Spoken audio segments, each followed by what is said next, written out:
जुलाई में अगले महीने ये तकरीबन 300 और 310 रुपए फी लीटर पे जाएगा।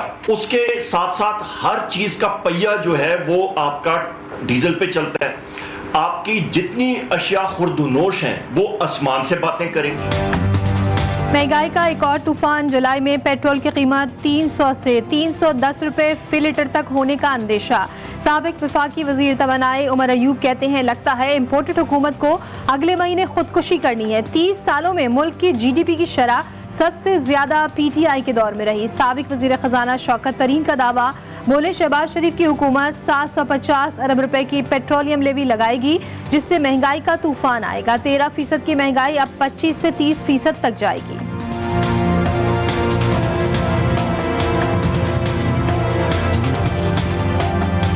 से बढ़ानी है पेट्रोल की प्राइसेस, जो खुद उन्होंने कल अंदिया दे चुके हैं, वो बढ़ाएंगे। और बिजली और गैस की जब बढ़ाएंगे तो हमारे ख्याल में ये इन्फ्लेशन जो है ये 25 से 30% चली जाएगी। अब 750 अरब रुपए की इन्होंने पेट्रोलियम लेवी जो अभी ये अब जितने इन्होंने बढ़ा भी दिए हैं, सेल्स टैक्स भी बढ़ाएंगे, उसके बाद पेट्रोलियम लेवी 30 रुपए की और लगाएंगे, तो ये एक और तूफान आएगा लोगों के ऊपर। जब हम पेट्रोल में भी सब्सिडी दे रहे होते हैं, डीजल में भी सब्सिडी दे रहे होते हैं, तो अपने आप को ही दे रहे होते हैं। हम पाकिस्तान का ही पैसा है जो हम पाकिस्तानियों को दे रहे होते हैं, कोई और कहीं से नहीं आते पैसे।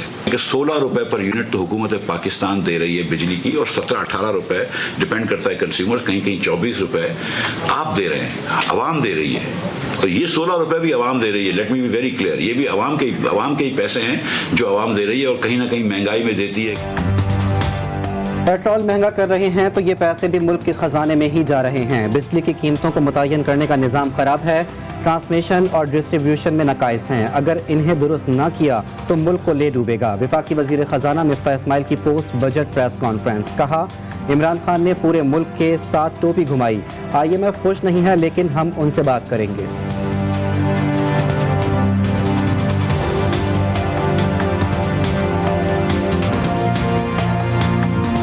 लेकिन इस हुकूमत से हमें ये तो तवक्को नहीं थी। हम तो कम से कम 100% इंक्रीज को डिमांड कर रहे थे। हमने इसके लिए धरने दिए।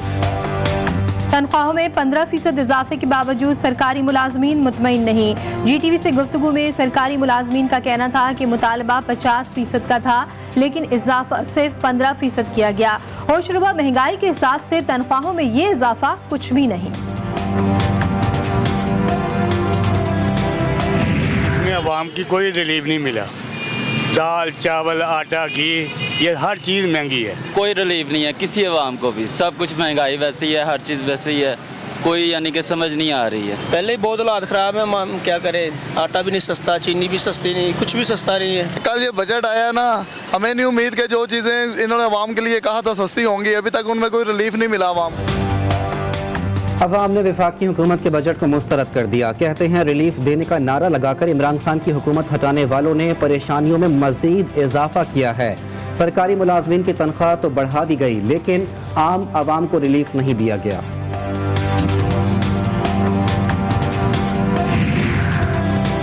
साबिक हुक्मरान ने जाते जाते मुल्क को मुआशी बहरान में धकेला। मौजूदा हुकूमत मिलकर कौम को मुआशी बहरान से निकालेगी। इस्लामाबाद में चौधरी शुजात हुसैन की रिहाइशगाह पर मौलाना फजलुर रहमान की मुलाकात में मुल्क की सियासी सूरत हाल पर मुशावरत जारी रखने पर इत्तेफाक।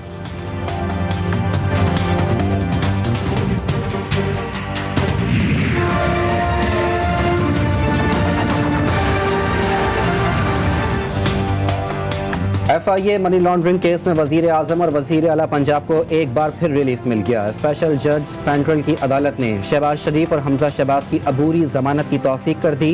वजीर आजम और वजीर आला को 10-10 लाख रुपए के मचलके जमा कराने का हुक्म। दीगर शरीक मुल्ज़िमान की भी जमानत मंजूर।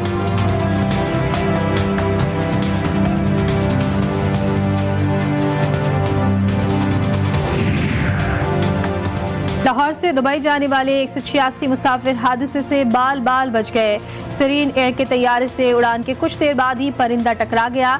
कप्तान ने तैयारा बाहिफाजत लाहौर एयरपोर्ट पर उतार लिया।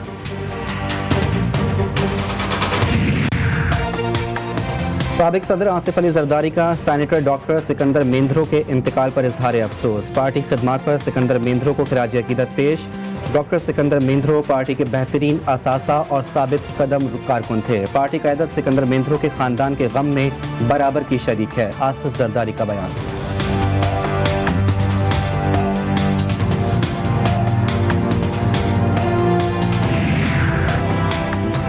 जेलों में अब होंगी कैदियों की मौजें। साईं सरकार असीरों को बकरे का गोश्त और मछली खिलाएगी। महकमे जेल की जानिब से जेल मैनुअल में तब्दीली करके खुराक में 2 आइटम्स का इजाफा किया जाने लगा। कैदियों के खाने का बजट 1.5 अरब रुपए से बढ़ाकर 3 अरब करने का फैसला।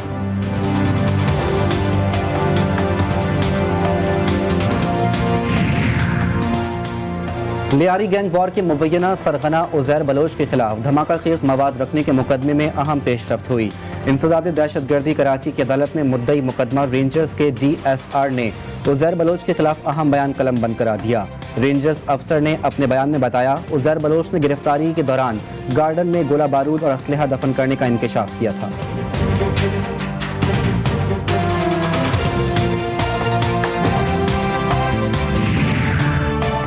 लाहौर में हाउसिंग सोसाइटी के मालिक को बेटे समेत दिन दहाड़े गोलियों से भून दिया गया। शेख तारिक और उनके बेटे मुजम्मिल मुस्तफ़ा की गाड़ी पर मोटरसाइकिल सवारों ने ताक़ुब करके फायरिंग की। फायरिंग के नतीजे में दोनों अफराद मौके पर ही जाँ बहक हो गए।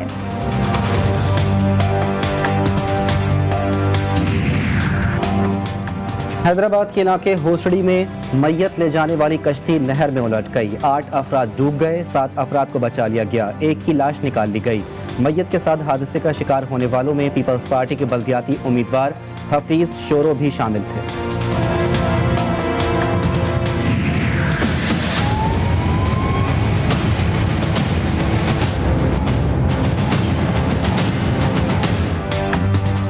मोदी हुकूमत का मुसलमानों पर एक और वार। भारतीय तारीख में पहली बार तमाम मुसलमान लीडर हुकूमत से बाहर। 1947 के बाद एक भी मुसलमान मरकजी काबीना में नहीं होगा। पार्लियामान में भी हुक्मरान जमात BJP के मुस्लिम अरकान की नुमाइंदगी 0 हो जाएगी। राज्यसभा के 2 साला इंतखाबात के लिए किसी मुसलमान को टिकट नहीं दिया गया।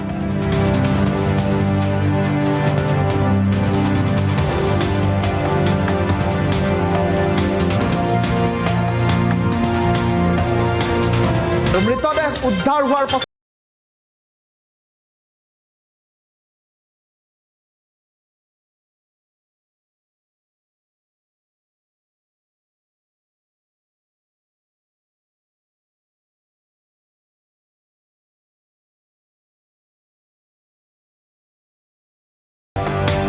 भारत में निजी टीवी चैनल के बराह रास्त नशरियात पर पाकिस्तानी परचम छा गया। भारतीय टीवी पर शान नबी में पैगाम भी दिया गया। लाइव नशरियात के दौरान भारतीय टीवी चैनल पर नाद भी चलने लगी। नशरियात को टीम रेवोल्यूशन P की जानिब से हैक किया गया।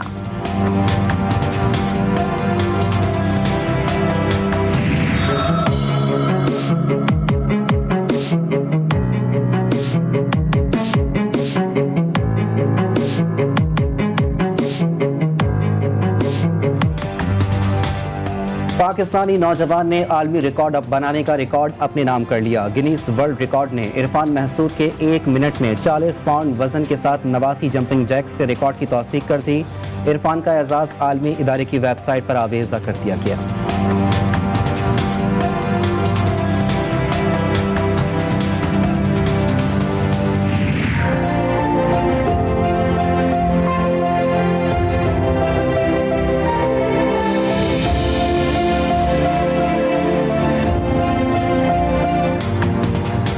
ईद उल अज़हा की तैयारियों में तेजी। कई शहरों में मवेशी मंडियां सज गई।